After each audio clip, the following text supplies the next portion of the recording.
C'est qui ça encore? Oui, alors? Je suis en direct? Ah bon? Ah, vous êtes là? Bonjour. Do you see me f***ing laughing, my? Bienvenue à tous. Aujourd'hui, histoire entrepreneuriale toute particulière. Une petite chaîne cryptée française née dans les années 80, au bord de la faillite, qui devient 40 ans après le mastodonte audiovisuel qui redessine la carte des médias en Afrique. Imaginez une simple idée en 1984. Une idée qui fait exploser les codes de la télévision française et qui 40 ans plus tard s'impose comme l'un des géants de l'audiovisuel en Afrique. Une chaîne qui a commencé comme un pari fou, accusé de vouer ses créateurs à la faillite et qui est devenue par la suite une référence mondiale. Au programme, des coups de poker financiers, des stars qui changent la donne, des guerres avec la concurrence, des alliances improbables et surtout une conquête spectaculaire du marché africain. Alors sans plus tarder, je t'invite encore une fois, oui, tu connais la chanson, like, abonne-toi, partage et tu commentes. C'est tout. Voilà. Et bienvenue à tous les nouveaux. Franchement, c'est grâce à vous que je continue. Donc un gros merci à toi qui me regarde. Moi? Oui, toi. Merci beaucoup de suivre mes vidéos. Ça me rend tellement heureux. Wow! Beautiful! Et continue à me rendre heureux, tout simplement. I got you, homie! Sans plus tarder, prends ton popcorn et ton jus, tout ce que tu veux, parce que installe-toi. On va traverser les époques comme si c'était une série Netflix. Sauf que là, tout est vrai. Accroche-toi, c'est tout de suite. Let's go!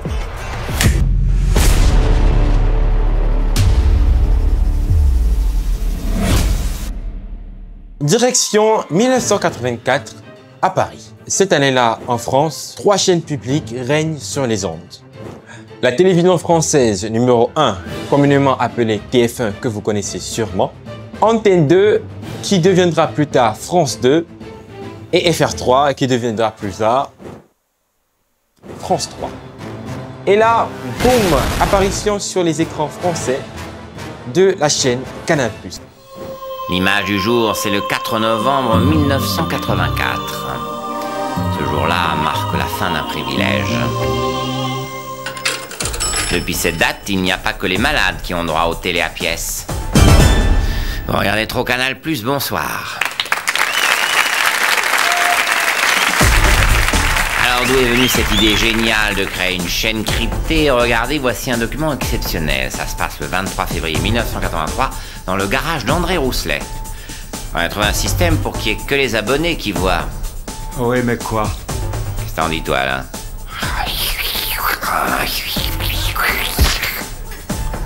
Ça va. La voilà l'idée. On On crypte et on décode.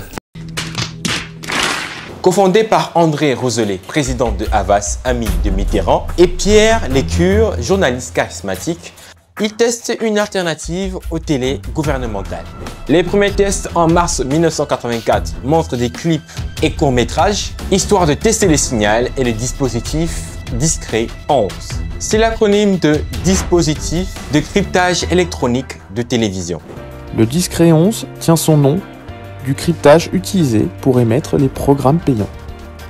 Comme vous pouvez le constater, il est imposant côté design et nécessitait chaque mois qu'on entre un code que l'on recevait par courrier afin de décrypter le signal émis et donc accéder au contenu.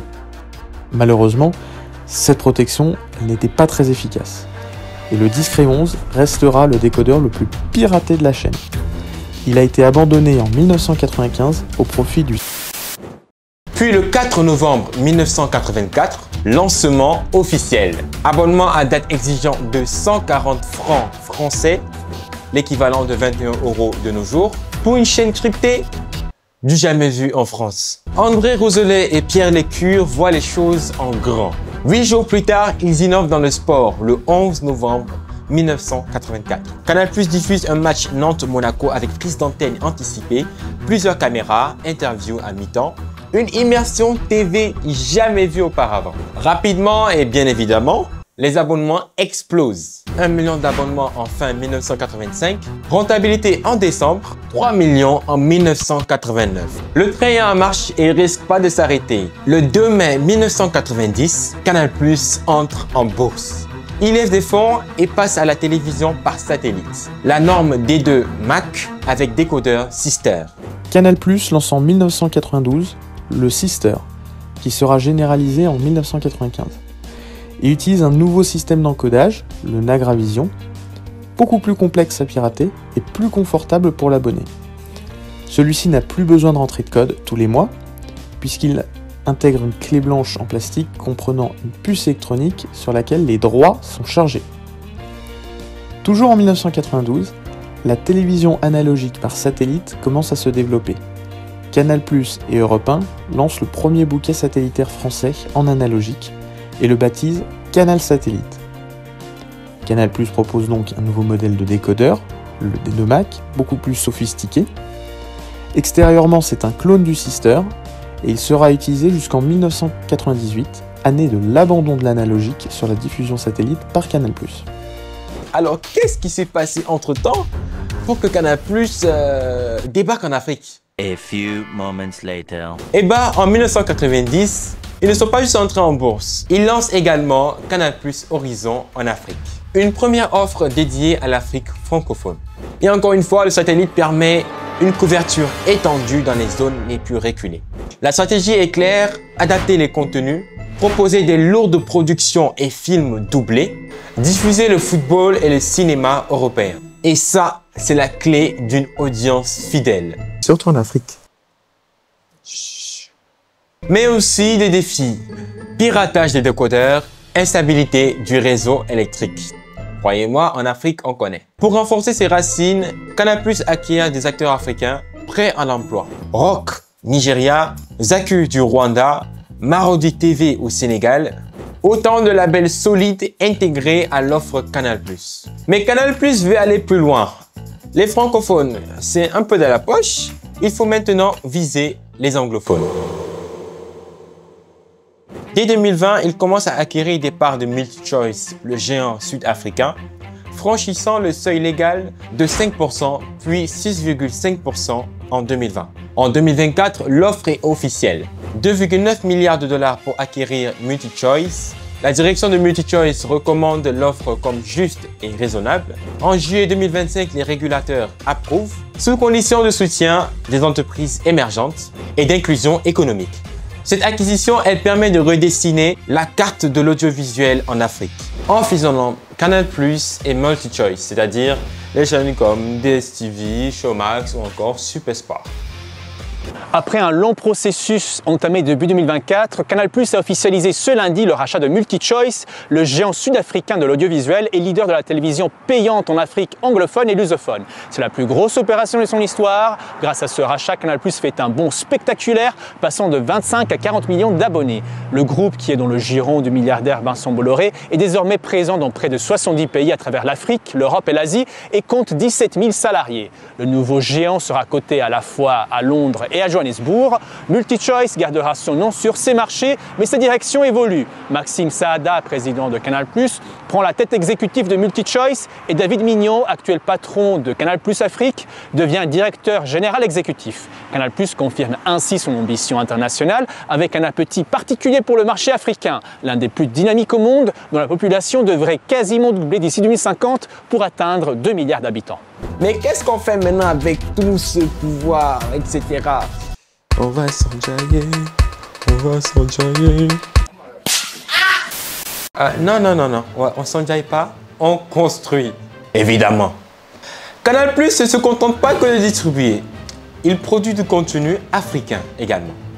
Plus de 40 000 heures de contenu dans 10 langues avec des chaînes comme A+, et des partenariats avec des producteurs locaux comme Marodi TV au Sénégal. En parallèle, MyCanal devient une plateforme phare intégrant Netflix, Disney+, et Max. Le groupe adopte une stratégie super agrégateur et c'est une masterclass en termes de communication. MyCanal intègre les plateformes au lieu de les combattre. Enfin, la cotation à Londres en 2024, évaluée à environ 6 milliards d'euros, marque l'émancipation de Canal+. Oui, allô Enora? Ouais, je pense qu'on a fait le tour là, c'est bon? Ah oui, les ambitions pour 2030. Ah oui, c'est vrai, j'avais carrément oublié. D'accord. À ce stade, Canal+, eh ben, ils n'ont plus absolument plus rien à cacher. L'objectif pour 2030, passer de 50 à 100 millions d'abonnés, rien qu'en Afrique. Mais les défis sont là. Comme toujours, ils sont jamais très loin. Piratage persistant, concurrence internationale, Netflix, Disney+, etc. Fragmentation linguistique et culturelle, plus le coût du contenu local. Croyez-moi, ça coûte cher.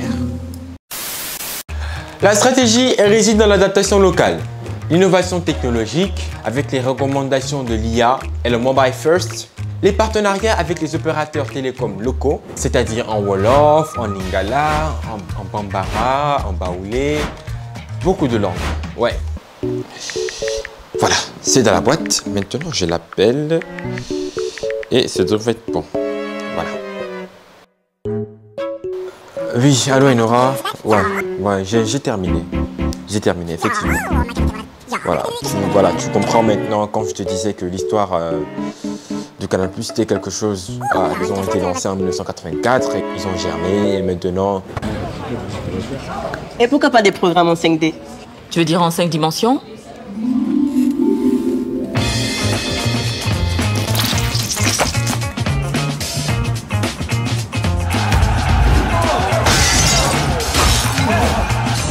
Effectivement, rester au sommet, ça implique de continuer à innover, à créer, à respecter la diversité du public. Ouais, c'est ça. La prochaine vidéo. Comment ça, la prochaine vidéo? Ah, tu veux savoir c'est quoi la prochaine vidéo? C'est sur, je pense que c'est sur Orange. Ouais, c'est sur Orange. Orange. D'accord, à la prochaine. Merci beaucoup, Enor. Eh bien, vous avez compris, c'est tout simplement ça. Dans les commentaires, vous me direz si vous êtes plus de la team foot, de la team série, que ce soit les séries africaines, les séries Nollywood, les séries novelas, bien sûr, ça ne manque jamais. Ou si alors vous êtes team cinéma. Voilà. Et croyez-moi, je ne suis pas le seul à vouloir le savoir. Alors, abonne-toi. Mets un like, un pouce en l'air si la vidéo t'a appris quelque chose. Et on se dit à la prochaine tout simplement pour une nouvelle vidéo. Tchuss!